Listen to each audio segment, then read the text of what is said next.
বাংলা চলচ্চিত্রের এক ধ্রুবতারা ঋত্বিক ঘটক। চলচ্চিত্র প্রেমীদের কাছে তার পরিচালিত সিনেমাগুলো ইতিহাস হয়ে আছে। গুণী এই নির্মাতার আজ প্রয়াণ দিবস, আর তা নিয়েই স্মৃতিচারণ করেছেন বাংলাদেশের কিংবদন্তি অভিনেতা আবুল হায়াত। আবুল হায়াত তখন সবেমাত্র ২৫ বছরের তাগড়া যুবক, পেশায় সরকারি ইঞ্জিনিয়ার। ঋত্বিক ঘটকের সিনেমায় অভিনয়ের সুযোগ লুফে নেন তিনি।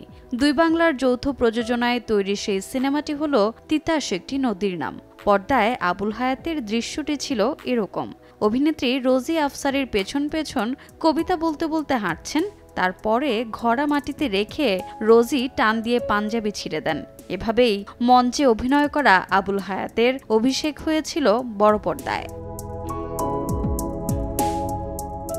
আবুল হায়াত যে মঞ্চাভিনেতা ছিলেন তা জানতেন না ঋত্বিক। চিত্রালী পত্রিকায় আবুল হায়াতের এক সাক্ষাৎকারের মাধ্যমে তা জেনে ডেকে পাঠালেন তাকে।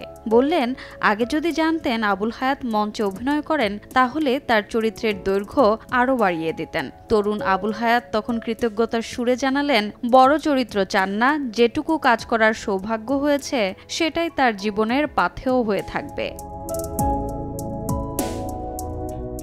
বিংশ শতাব্দীর খ্যাতিমান চলচ্চিত্র পরিচালক ঋত্বিক ঘটক উল্কার মতোই জ্বলে উঠে ধূপ করে নিভে যাওয়া এক শিল্পস্রষ্টা ছিলেন তিনি। মাত্র ৮টি পূর্ণদৈর্ঘ্য সিনেমা তৈরি করে এখনও চলচ্চিত্র বোদ্ধাদের কাছে এক বিস্ময়ের নাম হয়ে আছেন।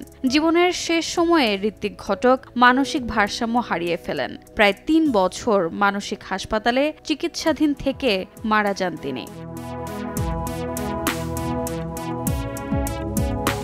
রোজা চৌধুরী, সময় সংবাদ, ঢাকা।